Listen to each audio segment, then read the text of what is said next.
Cassidy from Southern California. I'm joined today by my co-host Kim Lantis in Hermosillo, Mexico, and Carlos Hello. Ponce in Cuernavaca, Mexico. Yes, And thank you. we are going to be talking with Suellen McFarling, who is the COO of Leonardo247. We're going to be talking about something really interesting today about how to manage commercial real estate during COVID-19. But before we do that, let's get to know Suellen a little bit. Please tell us a little bit about yourself and take it away. Thanks. All right, Tulio, Carlos, Kim, thanks for having me. I'm excited to be here. Well, professionally, my background is in real estate tech startups. I've been doing it just shy of 20 years, and I am currently the COO of a Los Angeles-based software company called Leonardo247, as you mentioned. And we provide a much-needed technology solution to the commercial and multifamily real estate industries. I was lucky enough to be employee number one back in 2015. I just celebrated my 5-year anniversary last month. And I mean, that's my background professionally. On a personal note, I was born and raised in Indianapolis, Indiana. And after graduating from Ball State University with a bachelor's degree, I started a career in marketing. I was working for a company based out of Indy, but after about 2 years, I decided it was really time to get out of Indiana, and I followed a boy to San Diego, back in your neck of the woods.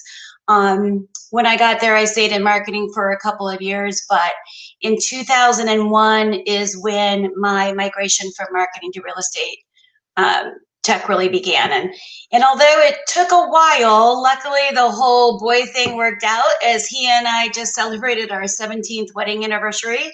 And after 8 glorious years at the beach, we moved back to Indiana in 2005, and we live in a wonderful community called Carmel with our 15-year-old daughter, who is a freshman in high school, and our 11-year-old son, who started middle school this year.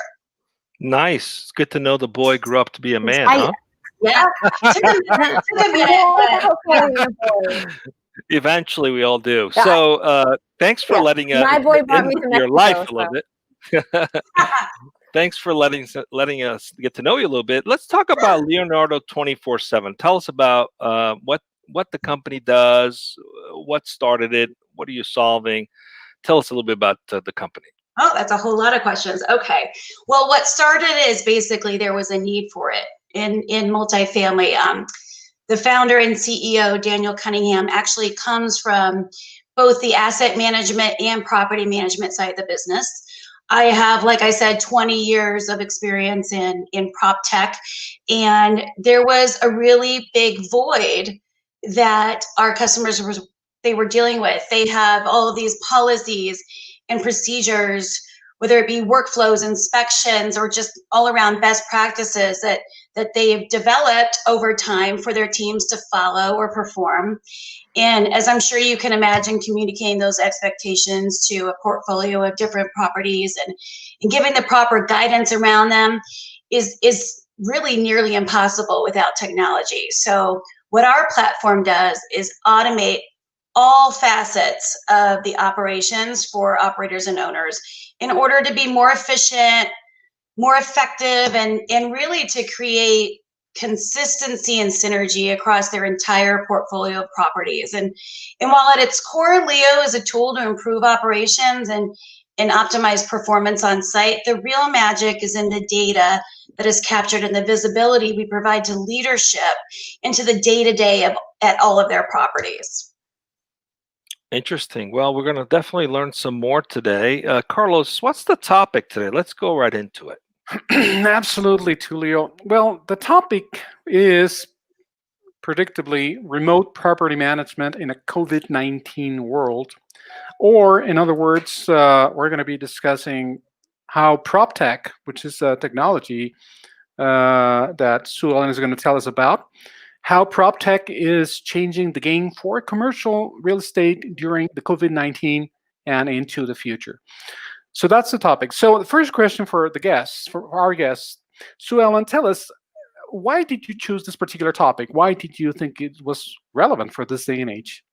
Oh, because we're dealing with our customers every day and the impact that this pandemic's having on their business. I think prior to 2020, our industry was in the process of redefining systems and operations, but this year has certainly intensified the awareness and the need for technology with regards to safety, efficiency, compliance, and just overall flexibility, because things are constantly changing. Since many of our customers are highly fragmented, now more than ever, they need technology that provides visibility into what's happening or not happening at each one of their properties. And productivity tools are a really big priority and are really key in transforming their business in this new normal. We make jokes that once you start in multifamily, you never leave. And it's true. I mean, most of us have been in this industry for a really long time, but you do move around. And when that happens, whether it be a property manager or a maintenance supervisor, they've developed this institutional knowledge around the specific property that they're at. But when they leave, that knowledge goes with them. And real estate management companies are realizing that by streamlining and automating all of their best practices, when those people do leave, the new hires that come on board are able to pick up the baton and run with it. And I think looking to the future, technology will continue to evolve and reshape the way real estate is managed. And that's all courtesy of COVID-19. Those real estate companies that adapt to a technology platform will definitely reap the cost saving benefits and really widen that competitive gap that exists today with those who choose to continue to operate the way they always have been. And since Leonardo's platform is so nimble, our customers have found many ways to utilize Leonardo specifically around COVID-related policies or action items. For instance, many of our customers are sending out daily COVID screening questionnaires. That's not something they anticipated having to do, but they need to ensure that teams are following, proper protocol, and those protocols change quite often. They use Leo to push out these policies that get published by cities, and oftentimes these management companies, oh, we have another guest. Hi. Yeah, her emotional breakdown wasn't allowing me to hear all of your important information. So we're doing lap time. Happy to have her. Sorry. What was I saying? Oh, yeah, the different ways our customers are using us for COVID.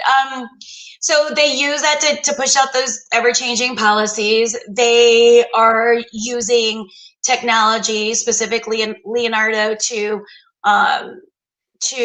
track their PPE or other critical items, the inventory with that, and just overall providing a repository of any and all COVID-related information, materials, and resources in our on-demand library has proven to be very beneficial for them.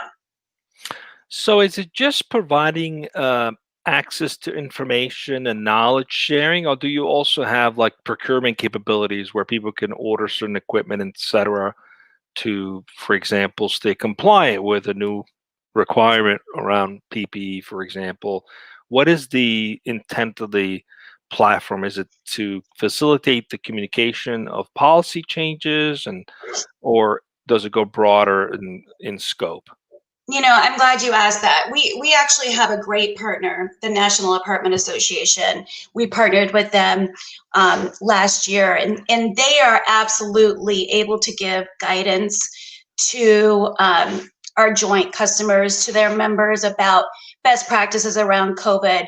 But as far as the technology is concerned, we're really pushing out the best practices that are, provided to us. While we do maintain a database of those best practices, and when companies are willing to share that knowledge with others, we certainly offer that to our customers. But the idea is that these teams are busy. They're drinking from a fire hose. It's a fire drill every day. And they don't have the time to go look for and determine what it is they're supposed to do. They need to have it delivered to them at the right time. And they need to receive the proper guidance on how to execute on all of these policies and procedures. And that's where we come in. Suellen, I got a question. I was looking at the information that you provided us with.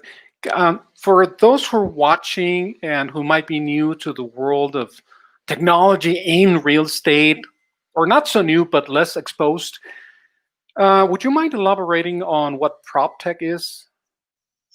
Yeah, I mean, it's not some, secret that's out there that, we haven't cornered the market on that, but real estate is migrating into technology for efficiencies and accountability, consistency. It all affects their bottom line. So when you're talking PropTech, we're just talking about any type of technology that the real estate industry can use to better their business. I see. Thank you so much. So go ahead. I'm sorry, Carlos.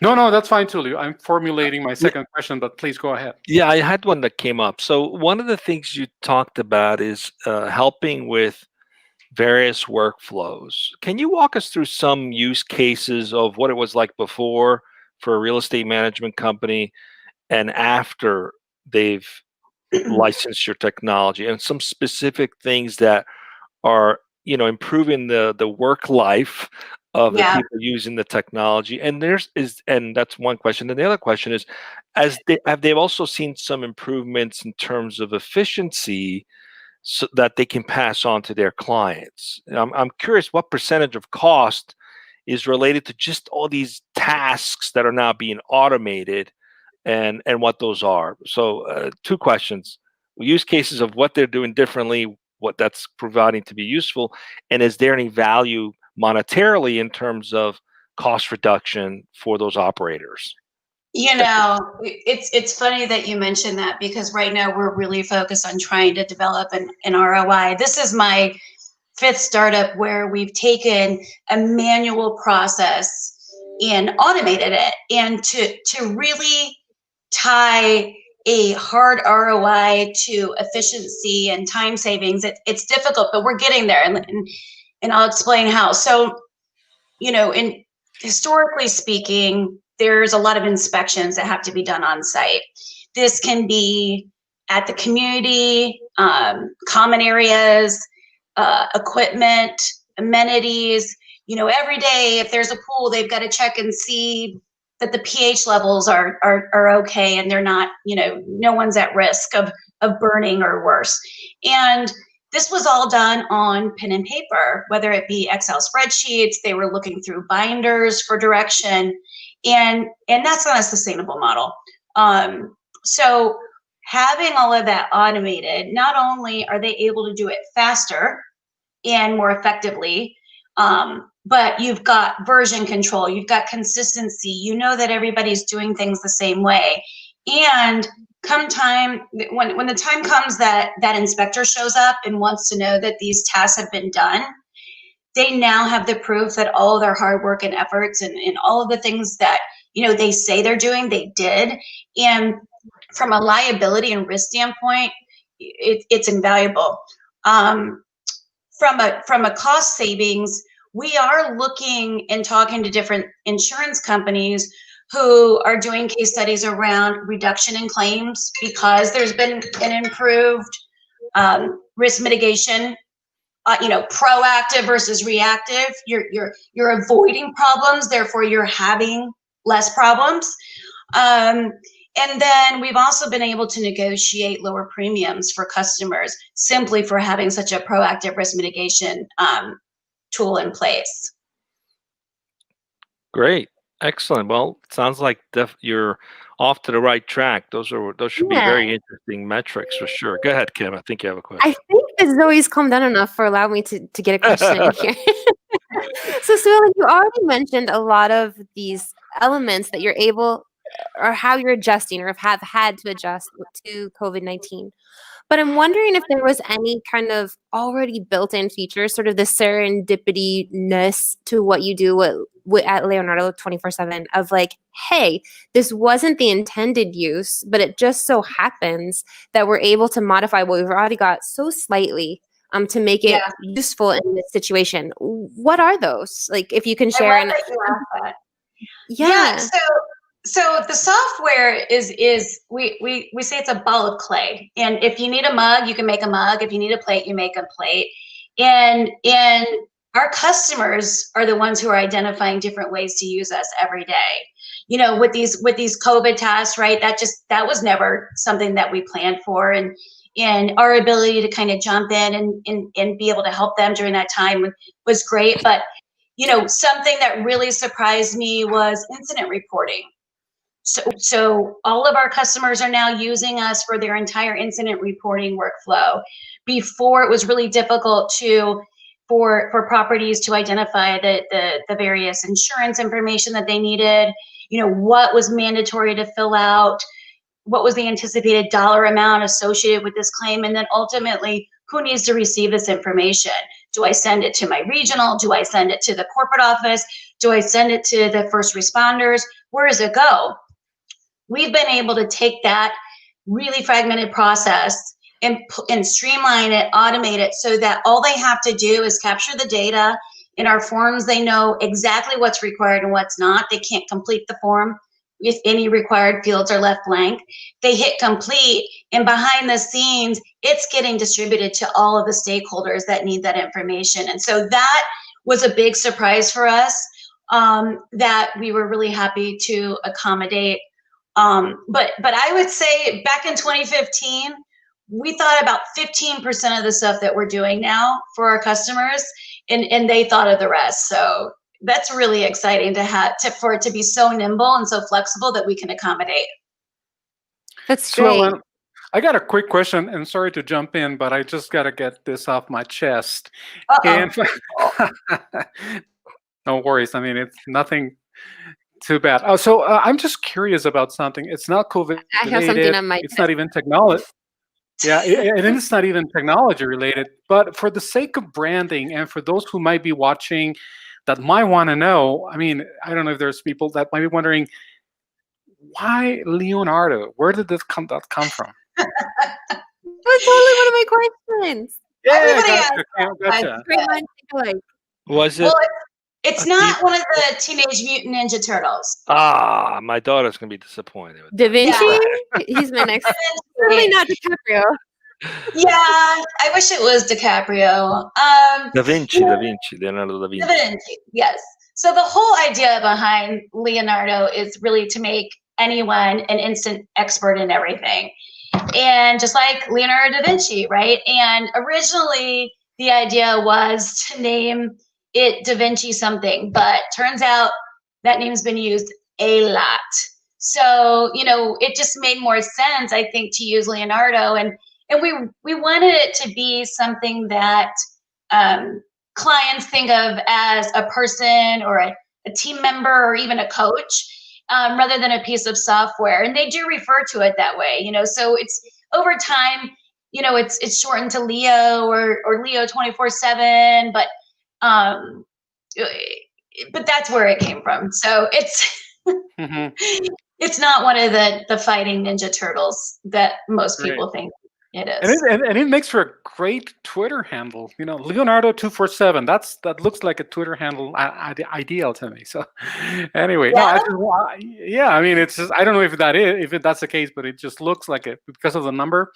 Anyway, I mean, that's totally irrelevant. But I just wanted to get that out of the way. Thank you. Oh, I hope you feel better, Carlos. Oh yeah, absolutely. Okay, good. So Leo really personalizes the name. I love that. The ability to personalize and form a relationship with your clients, and also allow your clients to even form some relationship, right, with the product. You also mentioned really tapping into your clients as a way to improve the product. So what role does UX or UI play at Leonardo247? How do you go about tapping into what your customers need? Yeah, so we have a great team here.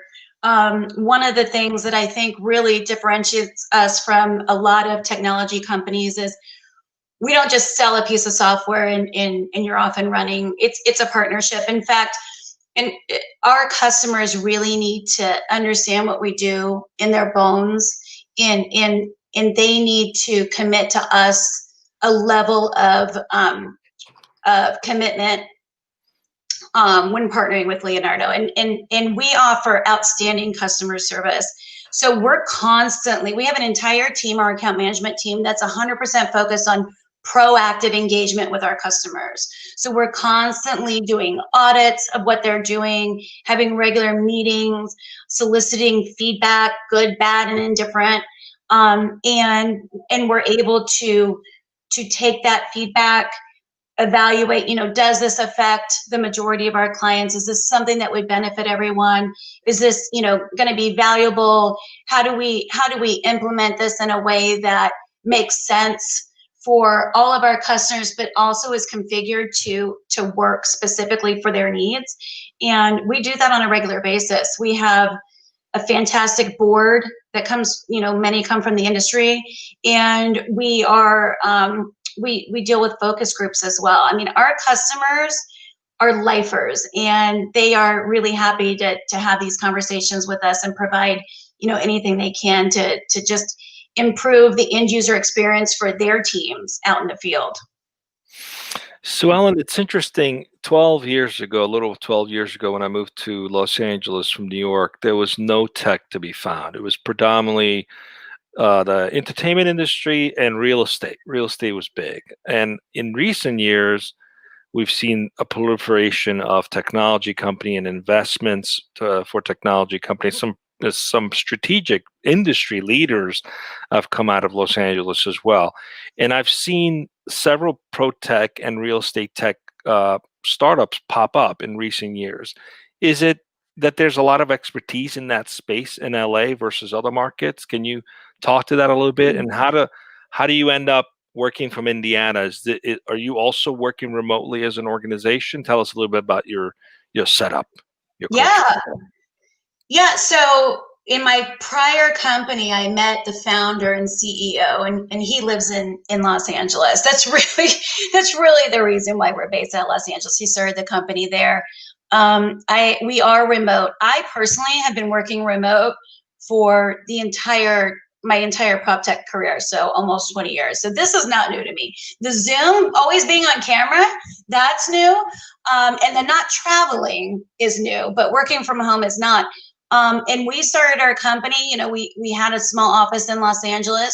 Rent was ridiculous, and we ultimately decided, we didn't want to just pull from the talent pool there in LA. We wanted to get the best of the best, so we expanded our search all over the country. And since then, we've grown to nearly 40 employees, and they're all remote all over the country. So this pandemic did not have an impact on our company as far as how we do business. Well, that's great. Congratulations. It's good to hear. A lot of technology companies have actually grown out of what's going on right now. But Yeah. your clients, let's face it, some have been impacted, right? I mean, For sure. the real estate space, the commercial real estate, if some of them feel like yo-yos, open, don't open, close, don't close. So, in an environment where you have to adapt very quickly, how has that challenged you guys as a business in terms of being flexible to serve the needs of those clients? Anything you've learned about being flexible in this process that's going to help you moving forward? What are some of the key lessons that have come out for you guys as you've built this, as we come up at the end of the show here? Oh, gosh. Well, I would say first and foremost, know your value.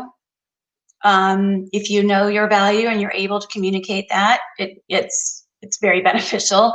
Get involved with companies who, want to do better. And that's what our customers are. They're not doing anything wrong, but they're just ever evolving, and they want to keep evolving. They don't want to stand still. And those are the kind of partners and companies you you want to work with. And then, partner with individuals and companies who share the same values, work ethic, and disciplines as you. I think that that's really important. If you guys share, common goals and are working towards those goals together, you're going to get there much quicker.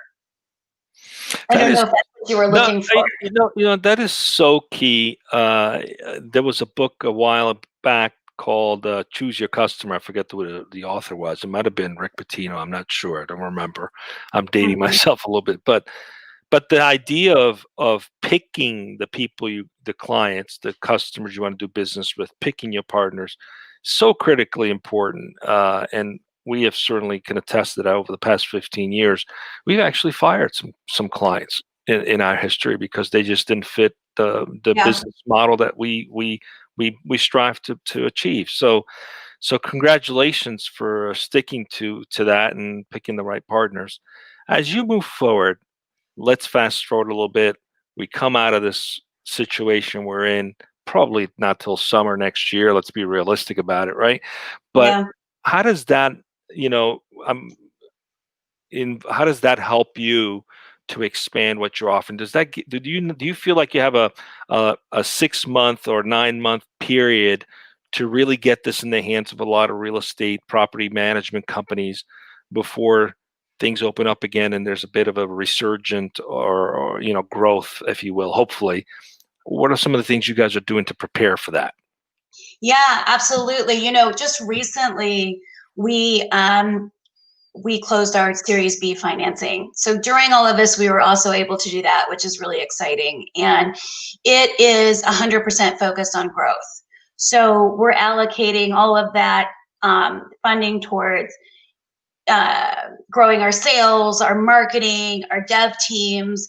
And I think that educating the industry, a lot of them, they don't even know a solution like this exists yet. We do have some of the big players using us, which is great. And it's helped us kind of spread the word. But I think just getting out there with our marketing and sales efforts, letting them know, hey, we know you have these problems. And by the way, there's a solution. You didn't know there was, but there is.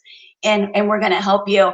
That's really what our message is. We want to be the thought leaders. We want to be the experts in this space that people turn to from, a consulting standpoint. We don't just want to be a piece of software because we come from this industry. 90% of my team has a multifamily or commercial real estate background. And that's really important in understanding the needs of the client. So that's our goal. Just letting them know we exist, we're out there, we can help, and just continuing to enhance our solutions so that as their problems change and grow, our solutions do as well. Excellent. Well, it's been great to have you. Unless anybody else has any other questions, we can wrap up. It's been great to have you as a guest. That was fast. One closing question. Go ahead, Kim. I would like to know about the problems that your clients are experiencing aren't going to go away, right? And with COVID, they may have even gotten more complicated.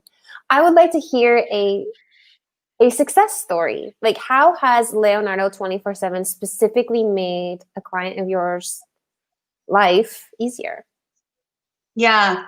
So I think one of my favorite success stories, are you talking about in COVID or outside of COVID? You pick. Whichever one is the success story that you would like to tell. Okay. So during COVID, visibility has always been important for these companies that you can't be two places at once, right? So they have regional managers who oversee a number of properties, and obviously the regional manager has to decide, where do I spend my day? I can only, pick one place. And providing visibility into how they're performing in real time really helps them do that. And that was prior to this new normal. But during this, there was one company that there was a regional manager that had several properties out of state, and there was no way for them to visit this property. There was nobody from corporate office, no leadership whatsoever that could visit this property.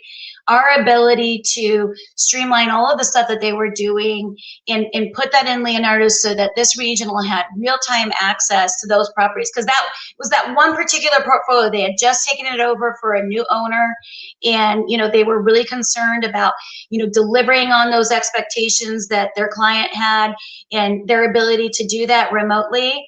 And for us to be able to come in as kind of the heroes, self-proclaimed, and give them that visibility was really satisfying. Excellent. Well, again, it's been great to have you with us. We're up on time. Let's just stay with us as we wrap up. I wanted to quickly take a moment to let the audience know that starting in January 2021, we will be moving the DojoLIVE time from 1 p.m. Pacific to 12 noon Pacific. So just make a note. Our new time slot for the 1 p.m. show will be at 12 p.m. Pacific. The 10 a.m. Pacific show will continue at 10 a.m. on Wednesdays. We'll probably be adding multiple days to that as well. What do we got coming up for the rest of the week, Carlos? Yeah, we got a fully packed week, Tulio, and actually, as a matter of fact, tomorrow we're going to be having two shows. The one at 10 a.m. is going to be with Matthew Lickens, the president and CEO of GT Medical Technologies, a health tech company. Topic is I don't know what that is, but anyway, gamma tile therapy, a head start in the fight against brain tumors. So that's interesting as interesting as it gets, right? That's going to be a lot of fun. Yeah, it's going to be great fun. And the next one, the one at 1 on the same date tomorrow, is going to be with Nick Jordan, the founder of Narrative.io. The topic will be data streaming and the end of the data broker model. And finally, on Thursday p.m. Pacific, we're going to be speaking with John Saby, the CTO of ProCep, and the topic will be innovation, driving advancements in oil and gas processing. As you can see, we're going to have a very busy week, a lot to recap on Monday on the recap show at Monday at 1.